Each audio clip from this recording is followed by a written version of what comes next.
कहानी की शुरुआत में हमें एक हॉस्पिटल नजर आता है। असल में इस आदमी की बीवी इसके बच्चे को जन्म देने वाली थी, लेकिन अफसोस इसकी बीवी पर खराब मौसम के दौरान आसमानी बिजली टूटकर गिर जाती है और उसकी बीवी मर जाती है। लेकिन डॉक्टर उसके बच्चे को बचा लेते हैं। यह बच्चा नॉर्मल नहीं था, बल्कि इसे रेयर जेनेटिक डिसीज होती है जिसे अल्बिनिज्म कहते हैं। इस बीमारी में शरीर की पिगमेंटेशन खत्म हो जाती है, जिस वजह से शरीर सफेद हो जाता है। यह आदमी अपने बच्चे को ही मनहूस समझता है, क्योंकि इसे लगता है कि बच्चे की वजह से ही उसकी बीवी की डेथ हुई है, इसलिए वो इस बच्चे को यही छोड़कर चला जाता है।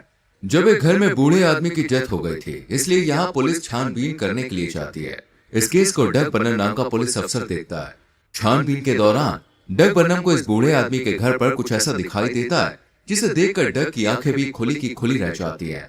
इसके बाद डग जेसी नाम की एक साइकोलॉजिस्ट से इस बारे में बात करता है। डग की बात सुनकर डग और जेसी उस बूढ़े आदमी के घर जाने का फैसला करते हैं और नीचे बेसमेंट में पहुंच जाते हैं। बेसमेंट में हमें अलग से लड़का दिखाई देता है जिसका शरीर पूरा सफेद था और इसके शरीर पर एक भी बाल नहीं था। जेसी जैसे ही इसे देखती है वो हैरान रह जाती है। वो लड़के से उसका नाम पूछती है। लड़का अपना नाम जेरेमी बताता है। आपको बता दें, जेरेमी वही लड़का है जिसे उसके पिता हॉस्पिटल में मनहूस समझकर छोड़ गए थे, जिसके बाद उसके दादाजी ने उसे अपनाया और इसे दुनिया की नजरों से छुपाकर घर में ही रखा। यानी जेरेमी अब तक बाहर नहीं गया था और ना ही इसकी पढ़ाई स्कूल से हुई थी, लेकिन फिर भी जेरेमी के पास बहुत सी किताबें थी। भले ही जेरेमी शारीरिक तौर पर मजबूत न था, लेकिन मानसिक तौर पर उसका कोई भी मुकाबला नहीं कर सकता था। तभी तो जेरेमी को अपनी लाइब्रेरी की हर एक किताब का एक एक पेज याद था। दादाजी की डेथ के बाद जेरेमी बिल्कुल अकेला हो गया था, इसलिए जेसी और डग इसे ऑर्फनेज में ले जाते हैं। जेरेमी पहली बार अपने घर से कहीं बाहर जा रहा था, लेकिन जैसे ही जेरेमी ऑर्फनेज में जाता है तो सभी बच्चे से घूरने लग जाते हैं। जेरेमी हर वक्त काला चश्मा पहन कर रखता है, क्योंकि उसकी आंखें बहुत ही सेंसिटिव थे। वो सूरज की रोशनी नहीं झेल पाती थी। यहाँ के बच्चे जेरेमी से चम्मच को बैलेंस करने के लिए कहते हैं। पहले तो जेरेमी ऐसा करने से मना कर देता है, लेकिन फिर जॉन उसे धमकाता है और जेरेमी किसी तरह चम्मच को बैलेंस कर देता है और तभी वहां मौजूद सारे चम्मच इस चम्मच से आकर चिपक जाते हैं। ये नजारा देखकर सभी की आंखें खुली की खुली रह जाती है और जॉन जेरेमी की ये पावर देखकर बहुत गुस्सा हो जाता है। अगले सीन में हमें जेसी नजर आती है, जो कि जेरेमी के शरीर की जांच करवाती है। चेकअप करने के बाद डॉक्टर बताते हैं कि जेरेमी की बॉडी एकदम नॉर्मल है। जेरेमी हर वक्त चश्मा लगाता था, इसलिए जेसी जेरेमी के लिए लेंस ऑर्डर कर देती है। साथ ही जेसी इसका एडमिशन भी एक स्कूल में करवा देती है ताकि जेरेमी अच्छे से पढ़ सके। यहाँ जेरेमी फिजिक्स की क्लास में बैठा था और डोनाल्ड नाम का टीचर इन्हें बिजली के बारे में पढ़ाता है। इसी क्लास में लिंडसे नाम की एक लड़की भी थी जो जेरेमी को देख रही थी। इसी बीच डोनाल्ड एक इलेक्ट्रिसिटी मॉडल पर एक एक्सपेरिमेंट करता है, जिस वजह से बिजली निकलना शुरू हो जाती है। बिजली को देखते ही जेरेमी का शरीर कांपने लगता है। धीरे धीरे ये बिजली इतनी ज्यादा बढ़ जाती है कि सीधा जेरेमी के पास आ जाती है। बिजली को देखकर ऐसा लग रहा था जैसे जेरेमी इसे अपनी तरफ खींच रहा है। ये देख डोनाल्ड बिजली को तुरंत ही बंद कर जेरेमी को हॉस्पिटल लेकर जाता है और जब डॉक्टर्स जेरेमी का चेकअप करते हैं तो देखते हैं कि इतने बड़े शॉक के बाद भी जेरेमी को कहीं चोट नहीं आई और ना ही उसे कोई जख्म हुआ है। यहाँ हॉस्पिटल में डग भी आ जाता है और डोनाल्ड बताता है कि जेरेमी ने बिजली को अपनी तरफ अट्रैक्ट कर लिया था। शायद यही वजह है कि जेरेमी की बॉडी पर एक भी बाल नहीं है। ये सुनकर डग जेरेमी से मिलने जाता है, लेकिन जेरेमी कमरे से भाग जाता है और अकेला सड़क पर दिखाई देता है। तभी रास्ते में जेरेमी की लिंडसे से मुलाकात होती है। जेरेमी इससे इंटरस्टेट रेलवे लाइन का पता पूछता है और अकेले ही रेलवे ट्रैक से अपने घर के लिए निकल जाता है। लेकिन तभी रास्ते में डग सामने आ जाता है और जेरेमी से वापस चलने के लिए कहता है। पहले तो जेरेमी इससे मना कर देता है, लेकिन बहुत जिद करने के बाद वो वापस इसके साथ चला जाता है। यहाँ पर इसको एक कमरे में ले जाते हैं जहाँ बहुत सारे लोग थे। यहाँ पर एक आदमी जेरेमी को बताता है कि तुम्हारा आईक्यू इस दुनिया में सबसे ज्यादा है। अब ये तुमने बुक से सीखा है या फिर किसी और से। इस पर जेरेमी बताता है कि वो रेडियो या टीवी के पास नहीं जा सकता क्योंकि ये खराब हो जाते हैं। जेरेमी अपने घर वापस जाने के लिए कहता है, जिस पर वो लोग उसे बताते हैं कि उसका घर बैंक ने सीज कर लिया है। ये सुनकर जेरेमी यहाँ से चला जाता है।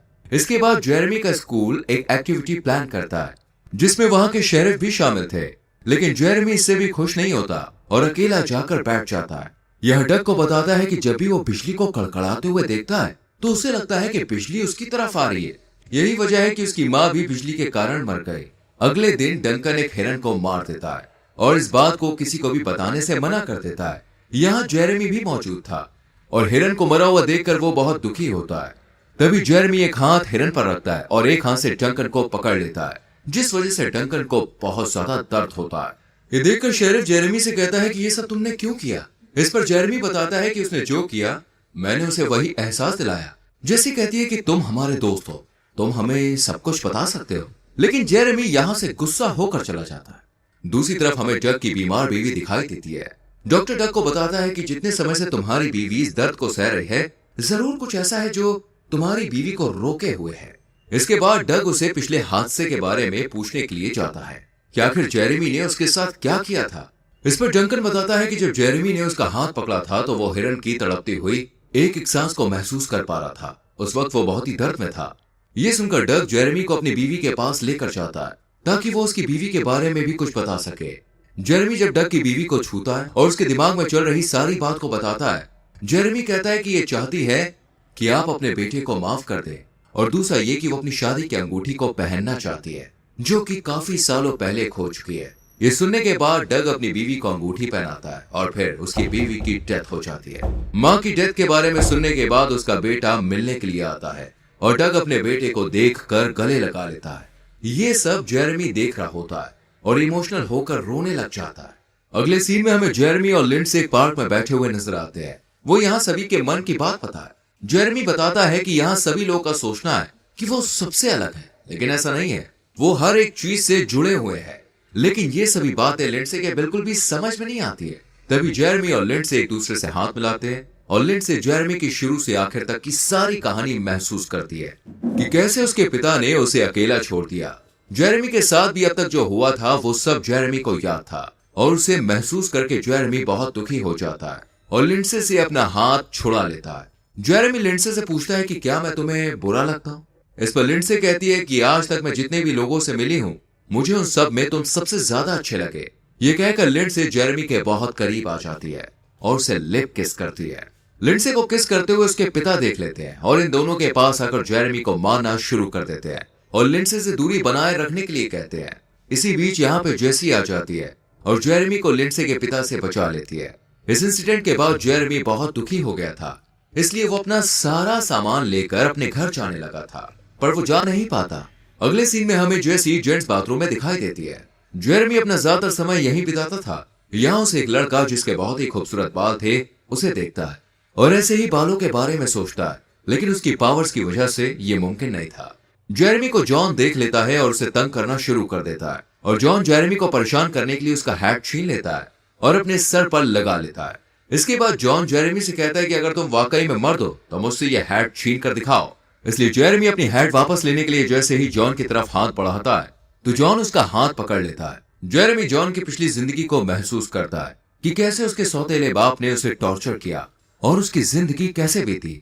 जेरेमी ये सब महसूस करने के बाद उसके सौतेले पिता के कहे गए अल्फाज दोहराने लगता है। इसके बाद जॉन और उसके सभी दोस्त जेरेमी को लेकर बाहर आ जाते हैं और उसके सारे कपड़े फाड़ देते हैं। इसके बाद ये लोग इसे बहुत परेशान करते हैं और गंदे पानी में फेंक देते हैं। जेरेमी इन लोगों के सामने पूरी तरह से हार जाता है और गुस्से में अपनी सुपर पावर का इस्तेमाल करता है। तभी उसके गुस्से से बिजली कड़कड़ाने लगती है और इन लोगों पर गिर जाती है। जेरेमी को इससे कुछ भी नहीं होता, लेकिन जॉन की सांसें थम जाती है।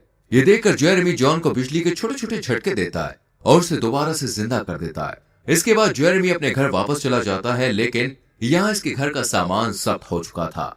जेरेमी यहाँ अकेले घर में ही बैठ जाता है। तभी यहाँ जेसी आती है और जेरेमी को समझाकर उसे गले लगा लेती है। इसी बीच यहाँ डोनाल्ड भी आ जाता है जो कि जेरेमी का अब बहुत अच्छा दोस्त बन गया था। जेरेमी को परेशान देखकर जेसी उसे कहती है कि वो अब इसे ऐसी जगह ले जाएगी जहाँ उसे परेशान करने वाला कोई भी ना हो। जैसे ही ये लोग बाहर निकलते हैं, पुलिस वहां जेरेमी को गिरफ्तार करने के लिए आ जाती है क्योंकि पुलिस को जॉन के इंसिडेंट की खबर लग चुकी थी। लेकिन यहाँ डग जेरेमी को बचा लेता है और जैसे ही पुलिस अफसर पुलिस स्टेशन में उसके रिपोर्ट करने के लिए फोन करते हैं तो डग उसका वॉकी टॉकी फेंक देता है। इसी बीच मौसम बहुत खराब हो जाता है और जेरेमी भागने लगता है। ये देखकर डंकन भी जेरेमी के पीछे पीछे भागने लगता है और इसके पीछे सभी लोग भागना शुरू कर देते हैं। लेकिन जेरेमी बिजली की गिरफ्त में आ जाता है और गायब हो जाता है। ये लोग अफसोस से ज्यादा खुश होते हैं क्योंकि जेरेमी अब उस जगह पहुंच गया था जहां उसे होना चाहिए था।